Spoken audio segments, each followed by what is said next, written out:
జగన్మోహన్ రెడ్డికి ఇప్పుడు గద్దె దిగితే ఏమవుతుంది?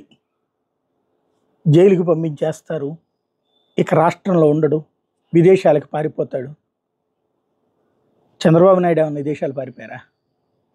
లేదా 2014 తర్వాత జగన్ ఏమన్నా పారిపోయాడా విదేశాలు పోయి?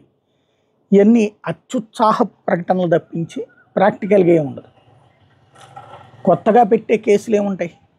పాత కేసులకు సంబంధించిన దాంట్లో వచ్చేటప్పటికి విచారణ జరుగుతూనే ఉంటుంది. దాంట్లో అవసరమైతే కోర్టులకు వెళ్లాల్సి వస్తుంది. అంతకు మించి ఏముండదు. కాకపోతే పార్టీని నడపడం అన్నటువంటిది కష్టమా? మామూలుగా అయితే కష్టమే. ఎందుకనంటే అధికారంలో లేనప్పుడు పార్టీని నడపడం అన్నప్పుడు సహజమైనటువంటి కష్టం. కానీ అతను ఆల్రెడీ ఎక్స్పీరియన్స్డే. కేంద్రంలో కాంగ్రెస్ పార్టీ ఉండి రాష్ట్రంలో తనను అరెస్ట్ చేసి జైల్లో పెట్టినప్పటి నుంచి 2009 నుంచి నడుపుతూనే ఉన్నాడు. 2009 నుంచి 14, 14 నుంచి 19, దాదాపు 10 సంవత్సరాలు, 9 నుంచి 10 సంవత్సరాల పాటు అతను పార్టీ ఏది కేంద్రంలో రాష్ట్రంలో 2 చోట్ల తన వ్యతిరేకత ఉన్నటువంటి సందర్భంలోనే పార్టీని నడిపినాడు.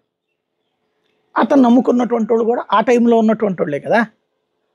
అలాంటి వాళ్ళు వాళ్ళు అక్కడ అకస్మాత్తుగా పారిపోవడం ఏంటి, లేకపోవడం ఏంటి? కాబట్టి అదేముండదు.